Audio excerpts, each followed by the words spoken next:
অযোধ্যা জুড়ে এখন সাজো সাজো রব।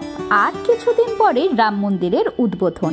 আগামী 22শে জানুয়ারি রাম মন্দির উদ্বোধন উপলক্ষে ইতিমধ্যে অতিথিদের আমন্ত্রণপত্র পাঠানো শুরু হয়ে গিয়েছে।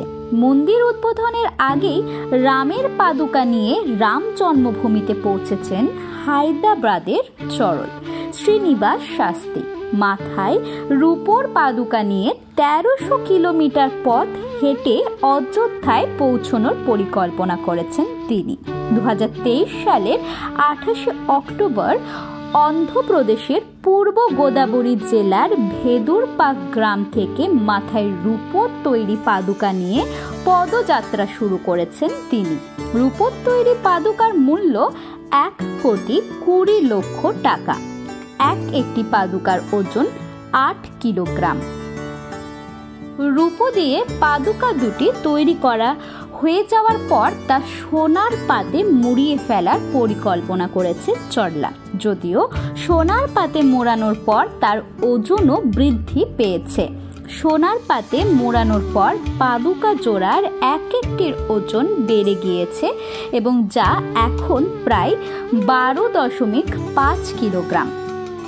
এই পাদুকা দুটি মাথায় নিয়ে প্রতিদিন 38 কিলোমিটার পথ হেঁটে যাচ্ছেন চরলা। আগামী 13 জানুয়ারি রাম জন্মভূমিতে পৌঁছানোর সম্ভাবনা রয়েছে তার। উত্তরপ্রদেশের মুখ্যমন্ত্রী যোগী আদিত্যনাথ প্রতিশ্রুতি দিয়েছেন যে দর্শনের সময় রূপোর পাদুকা জোড়া মন্দিরের ভেতরে রাখতে পারবেন চরলা। এই প্রথম নয়, এর আগেও অযোধ্যা রাম মন্দিরে মূল্যবান বস্তু দান করেছেন চরলা। মন্দির শিলান্যাসের সময় 8টি রূপোর ইট মন্দিরে দান করেছিলেন তিনি। প্রতিটি ইটের ওজন ছিল 2.5 কিলোগ্রাম। মন্দির উদ্বোধনের দিন অযোধ্যায় যে ভিড় উপচে পড়তে পারে সেই আশঙ্কায় আগে থেকেই উত্তরপ্রদেশ প্রশাসন ব্যবস্থা নিচ্ছে এবং শহরের বেশিরভাগ হোটেলে 3 দিন অর্থাৎ 21 থেকে 23 জানুয়ারি পর্যন্ত বুকিং করে রেখেছে বহু মানুষ। উদ্বোধন অনুষ্ঠানে হাজির থাকতে আগে থেকেই অযোধ্যায় পৌঁছে গেছেন দেশের বিভিন্ন প্রান্তের ভক্তরা।